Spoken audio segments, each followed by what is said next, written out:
Hello friends, welcome to education for all. जैसा कि आप सब जानते हैं कि हम हिंदी का जो थ्योरी का सेक्शन रहता है वो हम कंप्लीट कर चुके हैं और आज हम हिंदी पेडागोजी का जो सेक्शन रहता है उससे रिलेटेड जो एमसीक्यू मतलब जिस तरह के क्वेश्चन सीटेट में पूछे जाते हैं हिंदी में, क्योंकि Hindi primary and upper primary दोनों में आएगी 30-30 नंबर की, तो ये 60 नंबर का टॉपिक है आपका। तो उससे रिलेटेड मतलब स्टैंडर्ड सीटेट के लेवल के जो क्वेश्चन आपके पेपर में बन सकते हैं तो उसको आज हम डिस्कस करने वाले हैं। हमारा फर्स्ट क्वेश्चन है, श्याम अपनी मातृभाषा संथाली बहुत अच्छे से पढ़ लेता है और उसने बहुत अच्छी तरीके से फ्रेंच भाषा भी सीख ली है, तो वह अब फ्रेंच भाषा में भी पढ़ लेता है, इसे क्या कहते हैं? तो यहाँ पे ए ऑप्शन सही हो जाएगा। इसे कहते हैं कौशल का अंतरण। ठीक है, पठन अंतरण नहीं कहेंगे, अधिगम अंतरण नहीं कहेंगे या पठन युक्ति भी नहीं कहेंगे, इसे कौशल के थ्रू सीखी है ना उसने, तो यहाँ पे ए ऑप्शन सही हो जाएगा। भाषा में सहजता से क्या तात्पर्य है? वाचन में मनुष्यों की स्वैच्छिक प्रकृति, भाषा बोलना शुरू करने के समय बच्चों का द्वारा महसूस की गई समस्याएं, भाषा बोलने की मनुष्यों की स्वाभाविक क्षमता, भाषा सहजता। ठीक है, ये सहजता एक्विजिशन, ये इंग्लिश में भी सेम टॉपिक है, इंग्लिश में भी आपसे क्वेश्चन इस तरीके से पूछा जा सकता है और ये हिंदी में भी है। भाषा में सहजता से क्या तात्पर्य, यानी कि भाषा बोलने की जो मनुष्य की स्वाभाविक प्रकृति है ना वो सहज है, स्वाभाविक है, तो सी ऑप्शन यहाँ पे सही हो जाएगा। कक्षा 6 की अध्यापिका अपनी कक्षा के विद्यार्थियों को 5-5 के समूहों में बांटती है और 3 महीने तक साथ साथ काम करने के लिए कार्य देती है। इस कार्य में उन्हें भिन्न भिन्न विषयों पर बहुत से लोगों के विचार आंकड़ों का संग्रह करना है, बाद में एक रिपोर्ट लिखकर उसे कक्षा में प्रस्तुत करना है। इस गतिविधि को क्या कहते हैं? प्रदत्त कार्य या परियोजना कार्य यानी कि प्रोजेक्ट वर्क, या सत्र सन्न कार्य या पोर्टफोलियो आकलन? तो यहाँ पे आपका बी ऑप्शन सही हो जाएगा, इसे कहते हैं परियोजना कार्य। सामग्रियों द्वारा दिए गए अवसर किस प्रकार ग्राम्य हो सकते हैं, ग्रहण हो सकते हैं? ठीक है, शिक्षार्थी द्वारा ड्रिल के माध्यम से व्याकरणिक पहलुओं का अभ्यास करना। ये हिंदी में ना आपको शायद, अगर आपकी हिंदी थोड़ी अच्छी नहीं है तो थोड़ी दिक्कत आपको हो सकती है, ज़्यादा नहीं है, क्योंकि वर्ड ऐसे आ जाते हैं जो आपको समझ नहीं आएंगे और इसमें ऐसा भी कोई ऑप्शन नहीं है कि आप दूसरी साइड इंग्लिश के सेक्शन, इंग्लिश का मतलब आपका जो पेपर है वो दोनों भाषाओं में होना है ना, तो लेकिन हिंदी का सेक्शन है ये, तो हिंदी का सब्जेक्ट है तो हिंदी में ही आपको सोल्व करना होगा। ऐसा नहीं है कि आप इंग्लिश की तरफ झाँक के देख लो कि इंग्लिश में क्या है। ठीक है, तो यहाँ पे आपका बी ऑप्शन है, शिक्षार्थी उद्देश्यों को ध्यान में रखते हुए समझ के साथ संदर्भ में भाषा का प्रयोग करते हैं। बिल्कुल सही है बी ऑप्शन। ठीक है, सामग्रियों द्वारा दिए गए अवसर किस प्रकार ग्रहण हो सकते हैं? शिक्षार्थी उद्देश्यों को ध्यान में रखते हुए समझ के साथ संदर्भ में भाषा का प्रयोग करते हैं, तो बी ऑप्शन यहाँ पे सही हो जाएगा। निम्नलिखित में से कौन सी टॉप डाउन श्रवण प्रक्रिया है और कौन सी बॉटम अप है? मतलब कौन सी टॉप डाउन है, मतलब टॉप से नीचे डाउन की तरफ आए, कौन सी बॉटम अप है? मुख्य बिंदु को जानने के लिए अनुमान लगाने, निष्कर्ष निकालने, सारांशीकरण करने के लिए सुनना। बी ऑप्शन है, विशिष्ट बारीकियों जैसे ध्वनि, शब्द और खंड आदि के लिए सुनना। कौन सा यहाँ पे सही होगा? ए बॉटम अप प्रक्रिया है तथा बी टॉप डाउन प्रक्रिया है। बी बॉटम अप प्रक्रिया है तथा ए टॉप डाउन प्रक्रिया है। मतलब बॉटम से, मतलब इसे आप ऐसा मान लीजिए बॉटम से अप जा रहे हैं आप। कौन से में? मुख्य बिंदु को जानने के लिए अनुमान लगाने, फिर निष्कर्ष निकालेंगे, फिर सारांशीकरण करेंगे, तो ये बॉटम अप हो गई। और विशिष्ट बारीकियां जैसे ध्वनि, शब्द, खंड आदि जानने के लिए ये होगी बॉटम अप। ठीक है, टॉप डाउन कौन सी होगी? टॉप से हम डाउन की तरफ जा रहे हैं, मतलब पहले मुख्य बिंदु को जानने के लिए अनुमान लगाएंगे, फिर निष्कर्ष पर पहुंचेंगे, फिर सारांशीकरण करने के लिए, तो यहाँ पे आपका बी ऑप्शन सही हो जाएगा।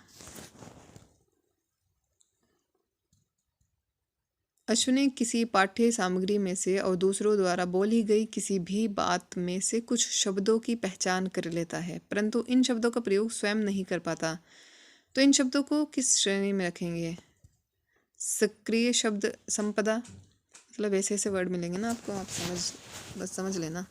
कठिन शब्द या निष्क्रिय शब्द संपदा, सी ऑप्शन यहाँ पे सही हो जाएगा, निष्क्रिय शब्द संपदा। जीवा नई व्याकरणिक अवधारणाएं जैसे कि जा रहा था, जा रहे थे, सीखते समय पहले से सीखी हुई अवधारणाओं जैसे कि जा रहा है या जा रहे हैं से संबंध जोड़ पाता है। इस युक्ति को क्या कहेंगे? संज्ञानात्मक युक्ति, परासंज्ञानात्मक युक्ति, या संज्ञानात्मक एवं परासंज्ञानात्मक दोनों ही, या अनुमान लगाने की युक्तियाँ। तो यहाँ पे आपका ए ऑप्शन सही हो जाएगा, संज्ञानात्मक युक्ति, क्योंकि वो अपने संज्ञान का यूज़ करके ऐसा कर पा रहा है।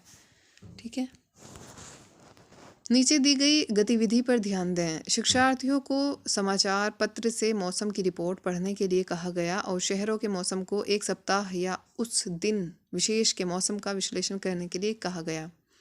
तो शिक्षार्थी समूची कक्षा में प्रस्तुत करने के लिए समूह में कार्य करते हैं और विश्लेषण करते हैं। इस कार्य में भाषा अधिगम की कौन सी युक्ति शामिल है? ए ऑप्शन, अध्ययन, संलग्नता, विमर इस्तेमाल भाषा, मतलब तो प्रस्तुति, अभ्यास, परिणाम भाषा, कार्य आधारित भाषा अधिगम, प्रयोग में भाषा पद्धति। यहाँ पे आपका ए ऑप्शन सही हो जाएगा। मतलब आपके सीटेट के एग्ज़ाम में ना आपको ग्रामर पढ़ने की ज़रूरत नहीं है, आप पेडागोजी अपनी अच्छे से कर लीजिए, क्योंकि 90 नंबर की पेडागोजी है इस सीटेट में, क्योंकि हर सब्जेक्ट में 15-15 नंबर की है, फिर CDP खुद 30 नंबर की है, तो टोटल 90 नंबर बन जाते हैं इस तरीके से। तो आप अच्छे से अपने पेडागोजी पे अच्छी पकड़ बनाइए, और ग्रामर पे इतनी ध्यान ना देना, तो इंग्लिश की ग्रामर पे, ना ही हिंदी की व्याकरण पर, क्योंकि 3 से 4 क्वेश्चन मुश्किल से पैसेज में पूछे जाएंगे आपसे ग्रामर के। ठीक है, तो इतने तो आप बेसिक्स ही जानते ही होंगे, शुरू से पढ़ते आ रहे हो, ग्रामर आप कर लोगे, लेकिन हाँ पेडागोजी को अच्छे से समझ के जाएं, क्योंकि ऐसे ऐसे वर्ड होंगे ना वो आपके समझ नहीं आएंगे, तो अच्छे से आप प्रैक्टिस करें पेडागोजी की। यहाँ पे आपका ए ऑप्शन सही हो जाएगा। भारती नामक अध्यापिका कक्षा 8 के शिक्षार्थियों की गलतियों को नोट करती जाती है और सप्ताह में एक बार शिक्षार्थियों से इन पर चर्चा करती है और गलतियों पर उनका ध्यान आकर्षित करती है, और यह भी बताती है कि ये गलतियाँ कैसे हुई होंगी। वह शिक्षार्थी को अपनी गलतियों पर चिंतन मनन करने के लिए भी कहती है। वह क्या कर रही है? त्रुटि का विश्लेषण कर रही है, या प्रतिपुष्टि दे रही है, या व्याकरण के नियम बता रही है, व्याकरण सिखा रही है। मतलब यहाँ पे आपका बी ऑप्शन सही हो जाएगा, प्रतिपुष्टि दे रही है। ठीक है, निम्नलिखित कार्य लेखन के किस प्रकार के अंतर्गत आएगा? कल्पना करें कि कहानी में आप एक पात्र हैं, अपनी भावनाएं बताने के लिए अपने मित्र को पत्र लिखें। तो यहाँ पे आपका ए ऑप्शन सही हो जाएगा, एक्स्ट्रापोलेटिव लेखन। ओके, राष्ट्रीय शिक्षा नीति 2020 किसके अध्ययन की अनुशंसा करती है? घर की भाषा, मातृभाषा, बिल्कुल सही। पाठ्य सामग्री की प्रामाणिकता क्या है? किसी संदर्भ तथा प्राकृतिक भाषा प्रयोग से उपजी पाठ्य सामग्री, बिल्कुल सही, बी ऑप्शन। कौन सी गतिविधि पोर्टफोलियो आकलन से संबंधित है? अध्यापक शिक्षार्थियों के अधिगम के प्रत्येक चरण के बारे में टिप्पणी लिखते हैं और उसका रिकॉर्ड रखते हैं, बिल्कुल सही, ए ऑप्शन, नो डाउट। एक अध्यापक कक्षा 8 के विद्यार्थियों को 10 वाक्यों का एक अनुच्छेद पढ़कर सुनाती है और उन्हें ध्यान से सुनने के लिए कहती है। शिक्षार्थियों से कहा जाता है कि वे श्रवण के आधार पर इस अनुच्छेद को पुनः लिखें। अनुच्छेद से आए शब्दों और वाक्यों में को उसी तरह से लिखने की ज़रूरत नहीं है। उन अनुच्छेद के अर्थ को ध्यान में रखना इस गतिविधि को क्या कहते हैं? तो इसे कहते हैं अनुच्छेद श्रुत लेख। एक अनुच्छेद में से हर पंक्ति में छठे या 7वें शब्द के बाद एक शब्द या वाक्यांश हटा दिया जाता है, फिर उसे पूरा करने के लिए कहा जाता है। इस परीक्षण को क्या कहेंगे? इसे कहेंगे हम क्लोज परीक्षण। ठीक है, प्रथम भाषा अर्जन के लिए कौन सा सही है? यह मतलब भाषा अर्जन ये प्राकृतिक रूप से अर्जित की जाती है, बिल्कुल सही। प्रथम भाषा अर्जन के लिए कौन सा सही है? मतलब यहाँ पे यह प्राकृतिक होती है, बिल्कुल। लैंग्वेज एक्विजिशन इंग्लिश में भी सेम टॉपिक है आपका, जैसा कि इसमें भाषा अर्जन भाषा अधिगम है ना, सेम टॉपिक आपका इंग्लिश में भी है, ये आपको इंग्लिश में भी पढ़ना है। तो ये 1 से 2 नंबर का टॉपिक है आपका, भाषा अधिगम और भाषा अर्जन। भाषा अर्जन क्या है? वो प्राकृतिक है, स्वाभाविक है, मतलब जो आपके चारों तरफ जो भाषा बोली जाती है ना आपकी, मतलब नॉर्मली जो भाषा आप अर्जित करते हैं अपने घर से, अपने माहौल से, उसे कहते हैं भाषा अर्जन, जो प्राकृतिक है, नेचुरल। उसके लिए आपको कोई मतलब सिस्टम की ज़रूरत नहीं होती, कोई लर्निंग नहीं करना पड़ता आपको, आप ये स्वाभाविक हो जाती है, ये सहज है। ठीक है, और ये आपका यहाँ पे ए ऑप्शन सही हो जाएगा। ठीक है, निकटस्थ विकास का अक्षेत्र शब्दावली किससे संबंधित है? निकटस्थ विकास का क्षेत्र, सामाजिक सांस्कृतिक सिद्धांत, निकटस्थ विकास का।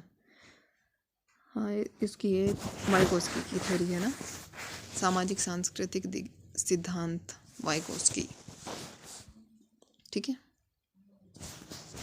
ये ऑप्शन सही हो जाएगा, सामाजिक सांस्कृतिक सिद्धांत।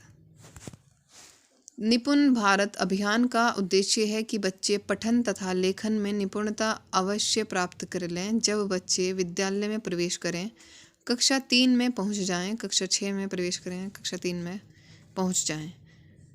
निपुण भारत अभियान का उद्देश्य है कि बच्चे पठन तथा लेखन में निपुणता अवश्य प्राप्त कर लें जब बच्चे तीसरी क्लास में पहुंच जाएँ, मतलब 3rd क्लास में पहुंच जाएँ। तो यहाँ पे आपका बी ऑप्शन सही हो जाएगा। भाषा में ध्वनि की सबसे छोटी इकाई स्वर्णिम। ठीक है, सी ऑप्शन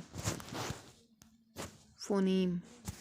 फोनीम इंग्लिश में सेम टॉपिक है ये आपका, मतलब जो ये टॉपिक है ना, ये इंग्लिश में हिंदी में दोनों में सेम है। तो आप अगर हिंदी का कवर मतलब हिंदी की तैयारी कर रहे हैं तो उसके साथ साथ आपकी इंग्लिश की भी हो जाएगी। अगर आप इंग्लिश के को पढ़ रहे हैं ये टॉपिक को, तो इतने अच्छे से पढ़िए कि हिंदी का भी आप सोल्व कर पाएँ। स्वनिम सबसे छोटी इकाई है, भाषा में ध्वनि की सबसे छोटी इकाई है स्वनिम, इसे इंग्लिश में बोलते हैं फोनीम में भी। जब शिशु 2-3 महीनों की आयु में स्वर ध्वनियों को बोलने में सक्षम हो जाते हैं, उस अवस्था को क्या कहते हैं? कूइंग बोलते हैं इसे, कूइंग। ओके, इससे बोलते हैं कूइंग या किलकाना। 2-3 महीने का बच्चा कूइंग तो करता है, ऐसा करता रहता है ना वो, तो ये वही है। कबीर 6 भिन्न भाषाओं में प्रवाह के साथ बोलता है, यह भाषाई योग्यता उसे बहुभाषी बनाती है, ये मल्टीलिंगुअल। ठीक है, बी ऑप्शन सही हो जाएगा यहाँ पे। पियाजे के अनुसार बच्चे के समग्र बौद्धिक विकास के लिए, पियाजे के अनुसार पूछा है यहाँ से हमारे से। ठीक है, आप ध्यान से पढ़ें। पियाजे के अनुसार बच्चे के समग्र बौद्धिक विकास के लिए भाषा की कोई भूमिका नहीं है, भाषा सबसे महत्वपूर्ण पहलू है। पियाजे के अनुसार बच्चे के समग्र बौद्धिक विकास के लिए भाषा मात्र एक पहलू है, भाषा विकास का अंग नहीं है, भाषा की कोई महत्व भूमिका नहीं है, भाषा सबसे महत्वपूर्ण पहलू है। इसमें थोड़ा डाउट है क्योंकि भाषा को मतलब इतना इम्पोर्टेंट पियाजे ने नहीं माना है संज्ञानात्मक विकास के लिए। वाइगोस्की ने माना है, वाइगोस्की ने संज्ञानात्मक विकास के लिए भाषा को महत्वपूर्ण टूल माना है, बट पियाजे ने लैंग्वेज को इतनी इम्पोर्टेंस नहीं दी। तो यहाँ कहीं ना कहीं थोड़ा मतलब इसमें डाउट है कि ये ऑप्शन सही होगा नहीं, तो आप इसको अच्छे से चेक कर लें। ऐसा भी नहीं है कि भाषा की कोई भूमिका है ही नहीं या सबसे महत्वपूर्ण पहलू भाषा ही है, ऐसा भी नहीं है। ठीक है, ये कह सकते हैं कि भाषा मतलब भाषा महत्वपूर्ण पहलू है, कि सबसे महत्वपूर्ण है, ये कहीं तक मुझे नहीं लग रहा है ये सही होगा। ठीक है, चॉम्स्की की पारिभाषिक शब्दावली सहजता योग्यता को किस रूप में समझा जा सकता है? चॉम्स्की, नोम चॉम्स्की है ना, ये भी जीवित है नोम चॉम्स्की। तो लैंग्वेज, अगर हम लैंग्वेज भाषा पढ़ रहे हो, नोम चॉम्स्की का नाम ना आए तो ऐसा तो हो ही नहीं सकता, क्योंकि इन्होंने ना एलईडी लैंग्वेज एक्विजिशन डिवाइस के बारे में बताया कि बच्चे में एक लैंग्वेज एक्विजिशन डिवाइस होता है जिसके थ्रू वो लैंग्वेज को सीख पाता है, एक्वायर कर पाता है। और उन्होंने बताया कि बच्चा 5 साल तक जो एलईडी है ये बहुत तीव्र गति से काम करता है, मतलब अच्छे से भाषा का विकास 5 साल तक हो जाता है बच्चे का जितना होना होता है। ओके, तो चॉम्स्की की पारिभाषिक शब्दावली सहजता योग्यता को किस रूप में समझा जा सकता है? भाषा अर्जन उपकरण, लैंग्वेज एक्विजिशन डिवाइस, LED। ये आपसे इंग्लिश पेडागोजी में पूछा जा सकता है और हिंदी में भी। प्रथम भाषा अर्जन क्या है? शिक्षार्थी के सचेत प्रयास हैं। विद्यार्थी की प्रमुख गतिविधि है या प्रशिक्षण के द्वारा होती है। तो ये एक प्राकृतिक प्रक्रिया है।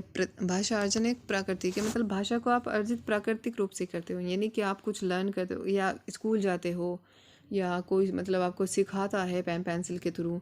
नॉर्मली आपके चारों तरफ जो भाषा बोली जाती है आप उसे एक्वायर कर लेते हो, चाहे वो भाषा हिंदी हो, इंग्लिश हो, मतलब फ्रेंच हो या कोई सी भी मतलब भाषा हो, जो भी आपके आसपास बोली जाएगी आप उसको नेचुरली एक्वायर कर लोगे। तो भाषा अर्जन प्राकृतिक प्रक्रिया है, एक सहज प्रक्रिया है। ठीक है, तो यहाँ पे आपका डी ऑप्शन सही हो जाएगा। ऐसी कक्षा जहाँ बच्चे अपनी मातृभाषा से शुरुआत करते हैं तथा उसके बाद उन्हें अतिरिक्त भाषाओं का शिक्षण दिया जाता है, वह क्या कहलाती है? द्विभाषी, बुनियादी, मानवीय उपागम या बहुभाषिक कक्षा। डी ऑप्शन सही हो जाएगा, मल्टीलिंगुइस्टिक क्लास। ओके, किसी एक विचार को औपचारिक तरीके से संप्रेषित किया जाता है, फिर उसी विचार को अनौपचारिक तरीके से संप्रेषित किया जाता है। एक भाषिक वक्ता की इस स्थिति को क्या कहेंगे? समाज भाषा विज्ञान, कोड बदलना, कोड स्विचिंग। हाँ, बी ऑप्शन यहाँ पे सही हो जाएगा, इसे बोलते हैं कोड स्विचिंग या कोड बदलना। नोम चॉम्स्की समर्थन करते हैं कि बच्चे द्रुत गति से भाषा अर्जित करते हैं। सभी संस्कृतियों में भाषा अधिगम का प्रतिरूप अधिकांश एक जैसा है। बी ऑप्शन सही हो जाएगा यहाँ पे। ओके।